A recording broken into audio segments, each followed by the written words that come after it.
प्रेक्षकांनो नमस्कार, मी रितेश वाजपेयी. आपण बघत आहात महाराष्ट्र. या वेळेला आपल्यासोबत उमरेड विधानसभा क्षेत्राचे माजी आमदार सुधीरजी पारवे यावेळेला उपस्थित. आपण भेटूया आणि जाणून घेऊ काय सांगतात ते. पारवे साहेब, सर्वात अगोदर आपलं खूप खूप धन्यवाद आपण वेळ दिल्याबद्दल.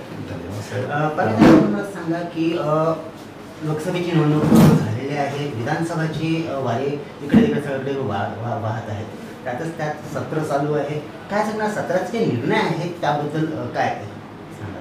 लोकसभेची निवडणूक झाली, विधानसभेचे वारे आता वाहतील, त्याचा शुभारंभ व्हायचा आहे. म्हणजे आता होईल धीरे धीरे. ऑक्टोबर महिन्यामध्ये निवडणूक आहे हे सगळ्यांना माहीत आहे, दिवस आहे. आता पावसाळी अधिवेशन राज्याचं महाराष्ट्राचं चालू आहे.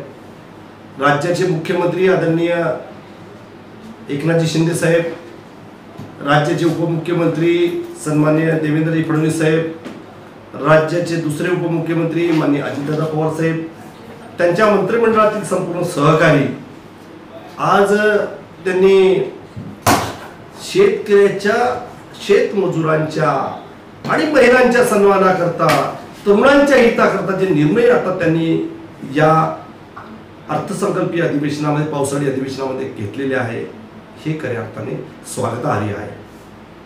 महिलांच्या संदर्भात तुम्ही पाहता, कुठेही जा, कुठेही बघा, महिलांना हे माहीत झालं की 1500 रुपये आम्हाला त्या ठिकाणी आता लाडली बहीण म्हणून सरकारने, भाऊ म्हणून त्या ठिकाणी घोषणा केलेली आहे. आणि त्याच्यासाठी प्रावधान केलेलं आहे, असं नाही, प्रावधान केलेलं आहे.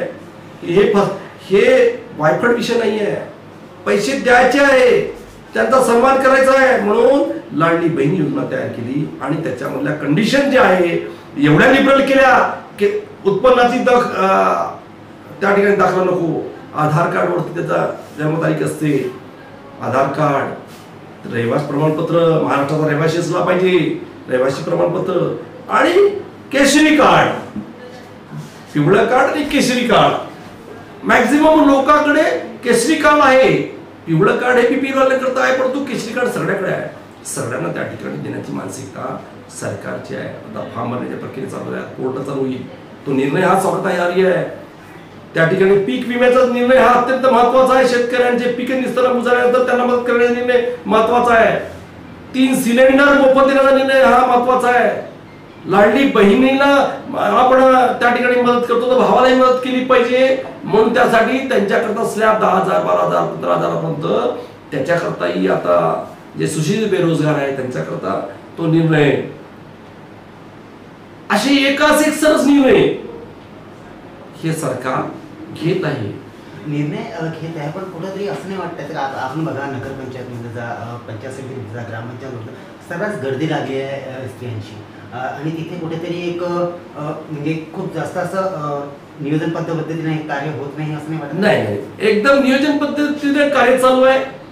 सगळ्यांना मान्य राज्याचे मुख्यमंत्री आणि मान्य उपमुख्यमंत्री दोन्ही यांनी सूचना निर्मित केल्या असेल की आता योजना आली ती विदिन पिरियड मध्ये दिली होती 15 दिवसाची, आता तिला एक्सटेंड केली ऑगस्ट महिन्यापर्यंत.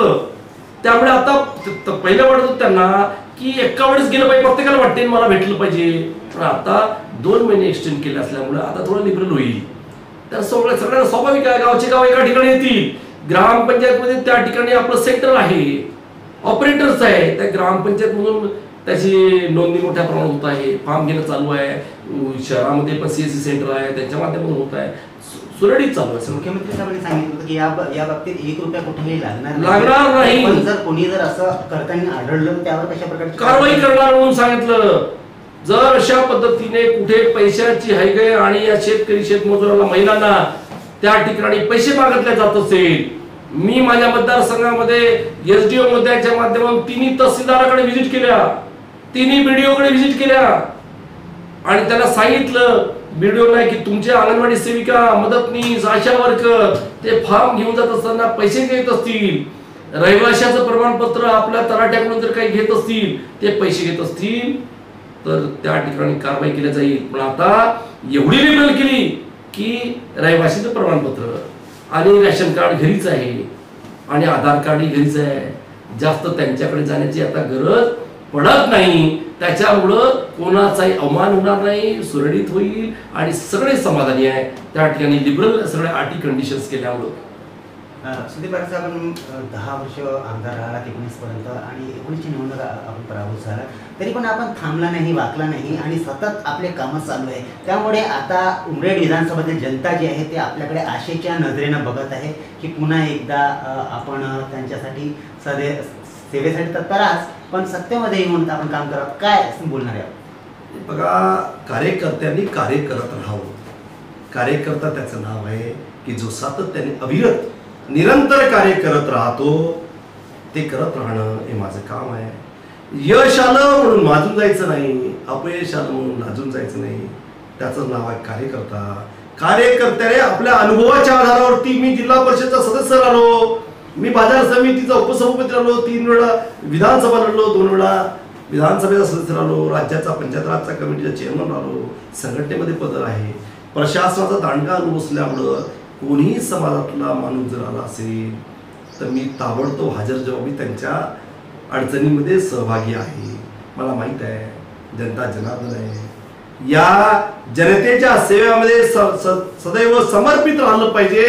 जनता नक्कीच विचार करेल, कम्पेअर करते जनता, कोणतं चांगलं आहे, कोणतं वाईट आहे, यांनी काम केलं, त्यांनी काम केलं, त्यांनी काम केलं, काम सगळ्यांनीच केलं पाहिजे, करणारच आहे. पण कोण माणूस कोणत्या पद्धतीचा आहे, काम करू शकतो का नाही, सन्मान करू शकतो का नाही, प्रशासनामध्ये असलेल्या अडचणी सोडू शकतो का नाही, काय प्रशासनाकडून पैसे आणून आपल्या परिसराचा विकास करू शकतो की नाही, ही जनता सुज्ञ जनता आता झाली आहे, समजदार जनता झालेली आहे. सगळ्या गोष्टी त्यांच्याकडे अवेलेबल आहे. त्या सगळ्या गोष्टीच्या आधारावरती नक्कीच यावेळेस योग्य निर्णय हे उमरेड विधानसभा क्षेत्रातील जनता नक्की घेईल आणि त्या पद्धतीने योग्य माणसाला या ठिकाणी या विधानसभा क्षेत्राचं प्रतिनिधित्व करण्याची संधी दिल्याशिवाय राहणार नाही, हा माझा ठाम विश्वास आहे.